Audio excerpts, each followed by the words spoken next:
السلام عليكم ورحمة الله وبركاته. كم جرتن كبجمتودا فجالتمتوني هردفتوني برسا رما الحمد لله أنا نجكوت نجين كي ينجر الله إنك بجارا بكجرت مرست نجاو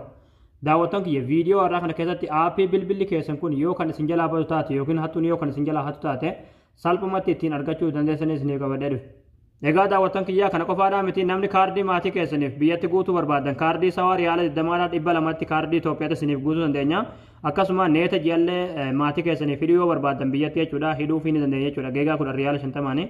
wanni isinirraa eegamu kaardii sawaatii fi lakkoofsa biyyaadhaa kan irratti kaardii guutuu fi barbaadan yookiin neeta guutuu fi barbaadan san waatsaap irratti nutti erguu qofaadha jechuudha lakkoofsa waatsaapii keenyarraa duwwaa 5 duwwaa tokko lama sadii shan sadii jaha torba lakkoofsa waatsaapii kanaatiin nu dubbiftanii kaardii maatii keessaniif gara biyyaadhaa erguu barbaadanis akkasuma neeta maatii keessaniif ka biyyaatti guutuu fi barbaadanis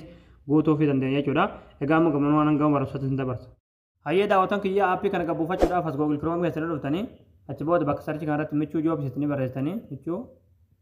joobis achi booda sarchi goosiftu achi booda asirratti michuujobis.com kajuun irratti yeroo tokkoof kilikni gootu achi booda haala kanaan asitti isin fida asirratti ikoonii sarchi ni jirti irratti yeroo tokkoof kilikni gootu achi booda bakka sarchi kanarratti find jettanii barreessitanii achi booda sarchi goosiftu achi booda haala kanaa suuraa kana isin fida suuraa kanarratti yeroo tokkoof kilikni gootu achi booda aappii uffachuudhaaf asirra suuta gadanii deemtu suutumaan gad deemtu gaduma deemtu malleedha. Kena asirratti aappii as tuqaa buufadha kajuu fuulduratti daawulood kajettu jirti daawulood kilik gootaniiti aappii gabbuufattanii hayyee daawwatan kiyyaa aappii yeroo gabbuufattanii meelii keessaniif paaspoortii keessanitti guutataniiti irra galtan jechuudha aappiin haala kanaan bakka jawwaalli keessan jiru jechuudha salphumatti isin agarsiisuu danda'a jechuudha shahanaa bilbila keessanillee akkasuma bilbilli keessan eessa akka jiru akkasuma bilbila keessanittillee yoo bilbiluu barbaadanillee yoo bilbila sanillee argachuu dadhabdan jechuudha bilbila keessan keessaa jechuudha faayiloota gargaraadhaa waan hunda jechuudha foormaatii gochuu dandeessan jechuudha akka namni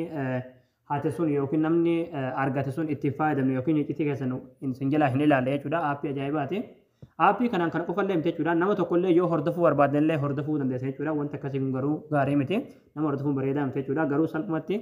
jawwaala yoo gatan jawwaala ittiin argachuu dandeessanii jawwaala sana yoo dhabdan ammoo faayiloota gargaraa waan jawwaala keessan keessaa qabdan foormaatii gochuu dandeessanii jechuudha.